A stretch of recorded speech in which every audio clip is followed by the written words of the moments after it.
E hoje é o último dia da reunião de líderes do G20 em Roma, na Itália.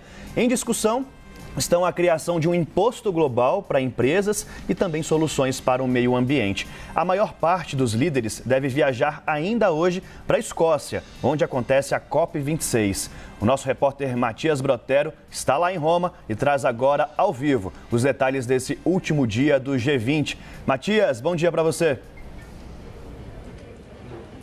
Tudo bom, Daniel? Bom dia a você neste domingo de manhã aí no Brasil, já à tarde, 1h da tarde aqui na Itália. Hoje é o segundo e último dia do G20, da cúpula de líderes do G20, um dia praticamente voltado inteiramente a questões de preservação do meio ambiente, né? São três pilares, principais pilares que sustentam essa edição do G20: saúde global, economia, que é o cerne, né, do G20, que foi formado para lidar com crises financeiras, e neste ano, particularmente, esse terceiro alicerce é sobre questões ambientais. Houve mais cedo um painel sobre o setor privado na luta contra mudanças climáticas, que contou com o discurso do príncipe de Gales. Antes do príncipe Charles, houve um discurso também do primeiro-ministro Mário Draghi. Mário Draghi falou que a luta contra mudanças climáticas é um desafio definidor dos nossos tempos, defendeu que é o momento de enfrentar os custos da transição para uma economia mais sustentável, falou sobre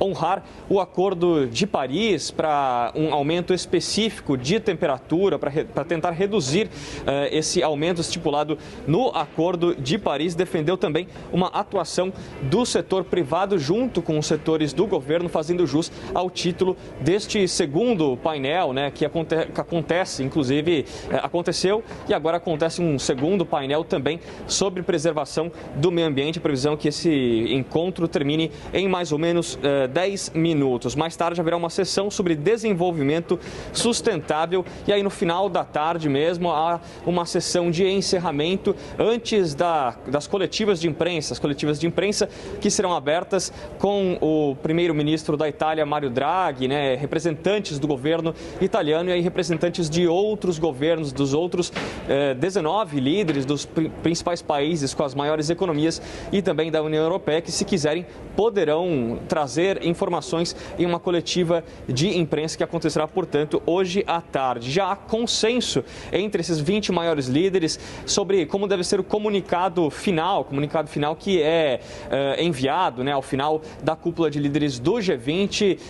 Esses líderes que estão trabalhando nesse consenso sobre saúde global, economia e meio ambiente, e isso deve ser divulgado hoje à tarde. Muito do que está sendo falado aqui no G20 deve ser levado para Glasgow, na Escócia, onde começa hoje a COP26, a cúpula do clima. Portanto, aqui no G20, trabalhos mais voltados a ideias, menos planos, de apresentação de planos e mais sobre discussões. Há quem diga, inclusive, que o G20 vai servir bastante para mostrar como que os governos estão se preparando, como eles podem ajudar para a transição para essa economia sustentável. Inclusive, o governo brasileiro aposta bastante na mudança das matrizes energéticas, levar esse tema à mesa de discussões como um tema que o Brasil vem trabalhando. Isso que o Itamaraty é um dos principais temas que o Itamaraty trouxe, portanto, para o G20. Então, são várias questões ambientais sendo trabalhadas hoje. Lembrando que ontem o dia foi bastante voltado à saúde global, né? Metas foram estipuladas, outras reforçadas, como aquela de você vacinar no mínimo 70% de toda a população mundial até meados de 2022. Daniel também se referiu a um acordo que foi anunciado pela OCDE em outubro, um acordo para taxar multinacionais, mega multinacionais, em ao menos 15% nos países nas quais elas operam, para evitar, por exemplo, a evasão de taxação, né, de que essas empresas não paguem impostos. Portanto, dia mais voltado para a economia e saúde ontem e hoje, preservação do meio ambiente, com expectativa para discursos dos líderes que participam do G20. Daniel. Tô por aqui também, Matias. A gente sabe que o foco hoje é o meio ambiente, bem conectado na COP26, que também está começando neste domingo e vai literalmente esquentar essas discussões. Agora, Matias, o Brasil tem agenda, algum tipo de agenda neste domingo? O que dá para a gente esperar?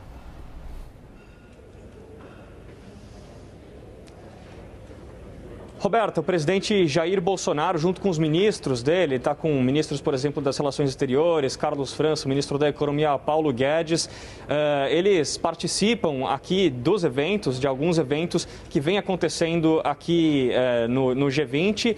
Mais tarde não há expectativa ainda, por exemplo, de uma coletiva por parte do governo brasileiro. O que a gente sabe é que vai viajar além também do G20, dessa cúpula que acontece para a Itália, para o interior da Itália, mas aí são outras questões que vão além da agenda do encontro das 20 maiores economias. Portanto, o que o governo traz aqui para a mesa de discussões são temas relacionados a matrizes energéticas, planos que o governo apresentou, inclusive, cerca de uma semana antes de trazer para cá a equipe do G20, né? E a gente sabe que o Brasil vai ser bastante cobrado por questões ambientais. Tem aquela meta, né, bastante ambiciosa de você acabar com o desmatamento ilegal até 2030, inclusive polêmica por causa de uma mudança de cálculo, mas também aquela de você acabar com a emissão de carbono, emissão carbônica até 2050. O Brasil pode ser cobrado tanto aqui no G20, como também na COP26, que começa hoje em Glasgow. Roberta e Daniel.